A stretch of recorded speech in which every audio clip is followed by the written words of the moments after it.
Universal health coverage could save $1 trillion and 114,000 lives every year, according to a Yale study. God, I love America.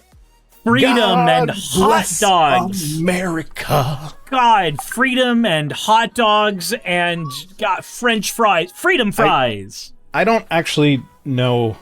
This is probably apparent from those watching the stream, but I don't actually know the God Bless America song, so I might be getting the words wrong. Jessa says not peer-reviewed yet. Yes, I know it says that in the article. But you know what? This is a follow-up from one that came in 2020 that was peer-reviewed that found similar things. The numbers are just bigger now because of inflation. So I don't see why this would be any different than that one. But it is one that I've referenced in my videos before. God damn it, Fighting Immortal. Fucking, we were having such a good time, too. Oh, well. Fuck off. Fuck on. Eat, die. Eat, pray. Love. Repeat? Sex. Life? Yes. Live? No. Laugh? Laugh. Ha ha ha ha ha. Old Gus, thank you for redeeming your points for an all-wall.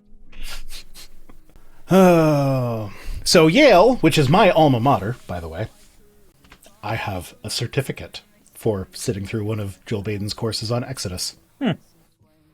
So it's my alma mater. Okay. A single-payer universal healthcare system could cover every American, save more than 100,000 lives a year, and still cost $1 trillion less than the system it would replace, according to a new preprint study led by researchers at the Yale School of Public Health. Preprint means not peer-reviewed yet, but it is a follow-up to the 2021 that was peer-reviewed. Using 2024 spending, insurance coverage, and mortality data, they estimate that the universal coverage such as Medicare for All, would reduce annual health expenditures by $1.04 trillion, or nearly 20%, even after accounting for the additional care that uninsured and underinsured people would receive. Because that's the thing about universal healthcare. If healthcare is suddenly free, then all the people that are like, hey, I kind of should go to the doctor for this, but it's expensive, so I'm not gonna. All those people will just go to the doctor now. So yeah, there is a surge in people doing that. But even accounting for that, it's still cheaper. Also, trillion is such a big number. Mm-hmm. The 0.04 trillion, that's $40 billion. Even if it was just the 0.04, that would be enough to justify. That's enough money for Elon Musk to keep wiping his ass until the end of time. Yeah. But like, just the 0.04, if it was just that, that would be enough to justify doing this. But it's not. It's 2 orders of magnitude more than that. So, yeah. And like this is this slightly unrelated, but also kind of related. Is when Americans talk about Canadian healthcare, they will always bring up the wait times. Oh, your healthcare is free, but like it takes you 6 months to go see the specialist. They usually say longer than that, but I've never had to wait more than 6 months to see a specialist. So I don't know. I mean, maybe it's different for different specialists. But anyway, they'll say like, oh yeah, the wait times are huge. It's like, okay, but you're not factoring in the fact that if you're doing it with insurance, the wait time is front loaded. So you're not officially in the waiting list until you actually go to the appointment or whatever. And so if you're sitting there being like, oh, I can't afford to go to the doctor yet, that's adding on to the wait time there on the front, but it's not called wait time because you're not officially waiting yet. You're just doing the thing where you're like, I can't afford this yet, so I'm not going yet. And that's what the uninsured and underinsured people, like that's what they're talking about there. People, like, they can't afford their deductible, so they don't go to the doctor. And I might have to wait, like, I have a doctor's appointment coming up. I made that appointment last week. I had to wait 2 weeks to go see my doctor. Like, we don't have to worry about the money. We also still have pretty bad wait times here, even if you don't factor in that. Like, I think most of the time, if I'm trying to get something done, a checkup or anything like that, unless it's an emergency, I still have about a month or two that I have to wait for most things. Like, with very few exceptions. That's it? Yeah. My doctor, it's about a 2-week lead time if you want an appointment, usually. It varies. It's usually a little quicker than that during the school year. But, yeah. Now, my appointment, I am hoping for a referral to a specialist, and that the type of specialist I'm going to, they probably have a wait time of about a year. But while I'm waiting, I am not paying for it. I do not have to save up money for it. It is just a thing. So like if you add, like if this was going to cost me thousands of dollars, I probably wouldn't even do it. It's like, it's not a big thing. So like, I don't know. I feel like I'm willing to suffer through the wait times for not having to die of not getting adequate care. Like, how many people die on the wait list? Okay. How many people die before they even get on the wait list in the States because they couldn't afford to get on the wait list? Lots. About 100,000 a year, apparently. It's quantifiable.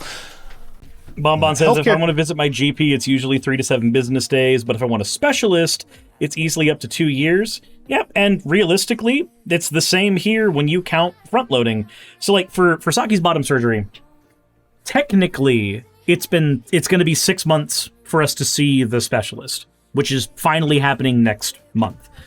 And then we'll have another amount of time that we have to wait for her to actually go and get the surgery, and it's still going to be 2 surgeries after that point. But that's, like you mentioned before, that's not counting the time that we had to wait for her to be on this specific kind of insurance that specifically had gender-affirming care built in. Yeah. Because in Canada, you just go to the doctor. You don't have to worry about what kind of insurance you have.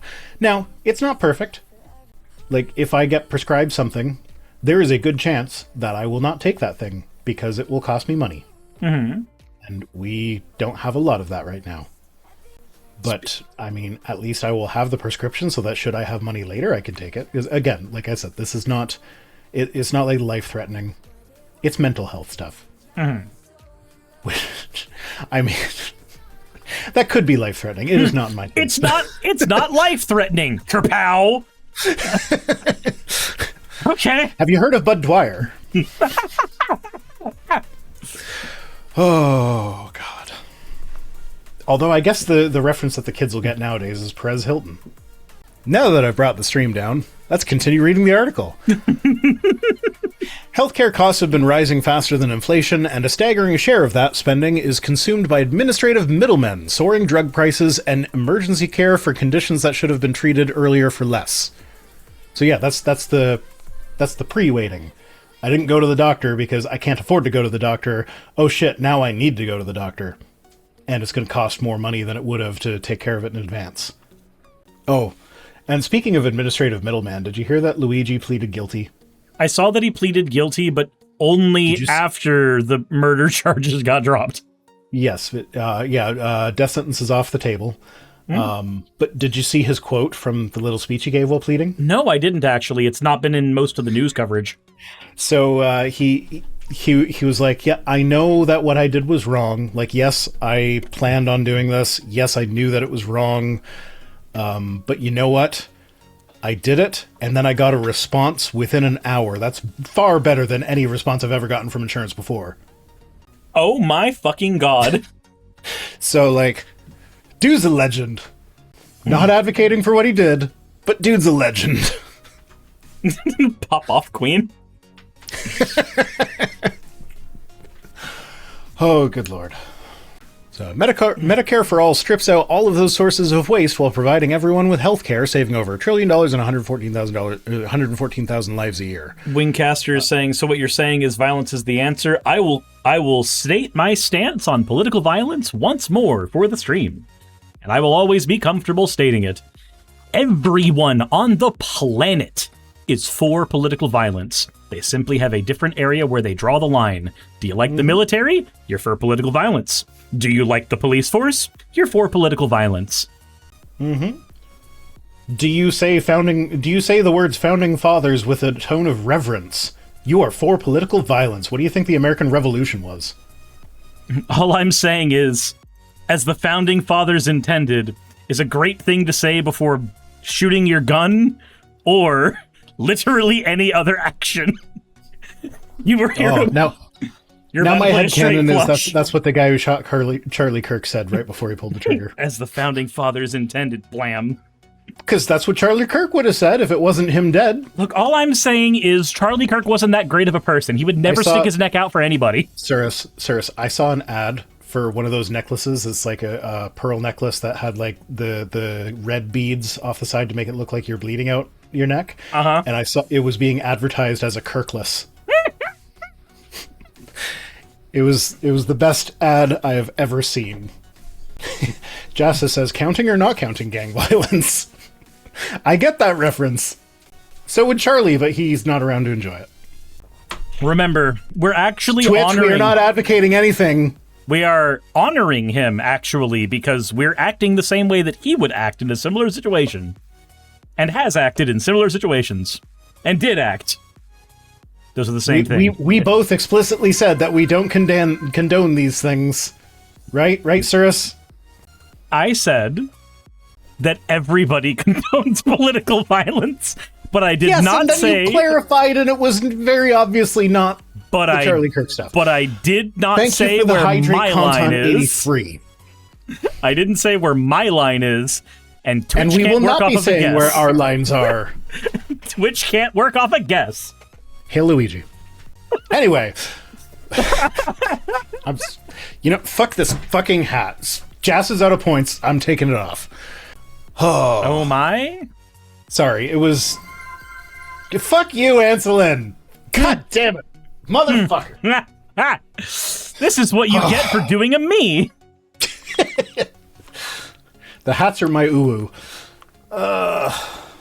Okay, to be fair though, this one is a sensory nightmare, and it's also very hot in my office right now, and it's not exactly a cool hat. But fezzes are cool. It's not a fez. It's a toque. It's a fuzz. It's a toque. Are you a fool of a toque? Throw yourself in next time and rid us of your stupidity. Gandalf was mean. Reminds me, I need to find the new printing of Sauron that just came out, because the Hobbit set came out, and I got my Smaug, but I have not gotten my new printing of Sauron. Someone in my comments in my split videos, when we were talking about Mumdani another time, was like, "Are you calling him Sauron Mumdani?" All I'm saying is flock cameras are a Palantir. Okay, back to the story.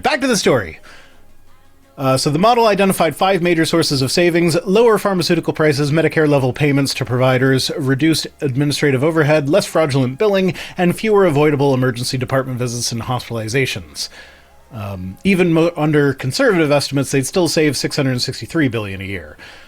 Both figures account for an estimated $304 billion in additional spending to meet the unmet medical needs, reimburse care that now goes unpaid, and provide universal dental coverage. So, yeah, I want universal dental coverage. That's not a thing that we have. I have to pay for my dental stuff. I'm still pissed that Fennec says teeth that are considered luxury bones. Yeah, I know, right? Fennec, fucking damn it, eat shit! Ooh. That's what you get for making fun of me getting upset about the hats. You made the decision of putting the hat thing in there. You made the decision to put the Hulu thing in there. And then you upped the price and they still do it. They begged for it. Oh. I'm just weak. No argument from me. So the study builds on findings Galvani, co-author Megan Fitzpatrick, and other colleagues published in The Lancet in 2020. That's the one that I've been referring to, which projected that universal health care would save $450 billion and more than 68,000 lives annually. Apparently, lives are under inflation as well. Yay! So, larger estimate in the new study reflects ballooning health expenditures, a widening gap between commercial and Medicare payment rates, and new estimates on recent policy changes in the underinsured. So yeah, actually inflation has been affecting the lives thing, because people have less money, or their money their spending power is less, and their wages aren't going up by an equivalent amount. So they have less money to be like, oh, there's a weird pain in my body that I should probably investigate with the doctor, but I can't afford that, so I'm not going to. So when you take that out of the equation, and also if you investigate it when it first is a little pain, then maybe it's fixable for cheap. Their spending analysis also does not account for transition costs, administrative job losses, or how providers might respond to Medicare payment rates. So here's my thing. Like, I saw the administrative job losses, and I'm like, if you guys instituted a healthcare system similar to what Canada has, a lot of insurance jobs would be lost. I don't think keeping people employed at a evil corporation that kills people is a good argument against universal healthcare. Maybe we shouldn't have people who decide that you die because you disagree with the doctor about what treatment is needed. Mm-hmm. So, like, I feel like those administrative jobs can be lost. Yeah, sucks for those people, but at least they'll have healthcare. It's like saying if you... Man, I know that the insurance industry is not a person-killing meat grinder. But it's like saying... Sure about that? It's like saying that we can't dismantle the person-killing meat grinder. What about all of the jobs we're losing from the person-killing meat grinder? I feel like they are a person-killing meat grinder, though. Because they literally make their money off of denying claims. That is how they make profit. Look, the analogy may be a little more apt than I originally intended, but we're still here, and it makes sense, and... Okay, cool. It's not even a fucking analogy, man. It's just what it is. Like, it's not a literal meat grinder, but it's basically a literal meat grinder. I could use a little meat grinder. What?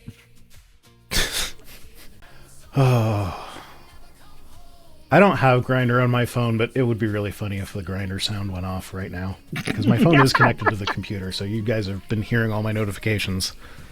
I've heard stories of trans women that go onto Grindr because everybody's a fucking asshole on, like, regular dating apps, and yet on Grindr people aren't as much. I don't know, though. Somebody's probably got stories. I don't know. When I was doing my exploration about my own sexuality, my partner and I tried Grindr for a little while, and then we're like, too much effort. Let's just go to a swingers club. And that was way easier. Yeah. So everybody knows what you're there for when you're, like, literally you have to be not enclosed to be in the room. I mean, so I haven't been to a swingers club. I've been to swingers party. So people actually are enclosed all the time at swingers party until you go into one of the rooms. The swingers club has, like, here's the dancing to music thing. You don't have to wear clothes in there, but you can if you want to. But if you want to go in this room over here, the clothes need to come off. You can't just go and be a creep. Although, they do have setups there that if that is your thing, there are other people who being creeped on is their thing, and you guys can, like, work that out. And this room has holes and binoculars for reasons. Yeah, actually. Maybe not the binoculars, but, like, there were private rooms that you can go to, but you can open the top of the door so that you can say, like, yeah, I want to do stuff by myself in here, but you are welcome to watch. So, yeah, interesting place. And that was the end of the story. Fennec says, I don't kink shame, I do kink ask why. It was exploratory, Fennec. Wingcaster says, and there's holes in the walls so the guys can see it. This has been a wild story. It's actually funny, when we were there was this little old man who was making his way around to everyone. Everyone got a turn with the little old man. It's like, you know what? Good for him. I hope I'm still that enthusiastic when I'm his age. Duct Tape Jake says, sometimes I realize that I am very sexually boring. Okay, so I am this weird thing where, like, I am actually kind of sexually boring, but I'm also, like, I will try pretty much anything. But then the stuff that we end up sticking with is just like, yeah, no, this is boring stuff. Like, but I'm also kind of naive in some ways. Like, you can go watch my Donald James Parker video from a couple months ago. I spend the entire time calling these old ladies that really want to fuck Donald James Parker cougars, only to be lambasted in the comment section with people being like, hey, you know cougar is when an older lady is after a younger man, right? I'm like, no, I didn't know that. I thought a cougar was just a sexy old lady who likes sex. That's what I thought a cougar was. Nope, like, it because a cougar looks for a cub. Yeah, no, I did not put that together. Well, there are certainly some things. I was just thinking that... a cougar is an older lady who is on the prowl. Well, there are certainly things that cougars put together. They are called tits. I actually had one of the comments was like, "You're a fucking misogynist because you called them cougars," and like, I could see that from an angle of like that's a derogatory way to refer to women. Mm-hmm. Kind of is, but the angle that they took was you're actually playing into Donald James Parker's power fantasy by calling them cougars, by making it look like he's young and virile. And that is what's misogynistic about that. And like, my dude, I would be willing to sit down and have a discussion with you about my use of the word cougars and whether or not that was appropriate. I could see an argument either way of that. But like, this ain't it. This was just me not understanding what the word meant. Like, me being an idiot is not the same as me being a misogynist. Is like that one person that decided to call me just an evil racist because I used a word in a very specific way that had no racial implications. But okay. I have a video where I used a slur that I didn't know was a slur because it's a slur from across the pond. So that's fun. Anyway, that video's still up, but I think I pinned a comment being like, "Sorry about the slur. I didn't know it was a slur. I won't say it again." A little misogyny as a treat. Hey, you made it to the end. I want to give an extra thanks to the patrons who allow me to do this full time. I want to thank Aaron Rail, Astral, Britzkrieg, Jemshin, Poundini, Red Joker, Victoria, Jonas, Craig, Tarika, Fireshard, Smiling GM, John, Dren Hadamada, Creeper, Sagitta, you know I'm not saying that last part, Sylvie Snow, Valis of Seraph, Ottoman Angel, Rooster Rachel, and Fire Panda, who are all my $20 and up patrons.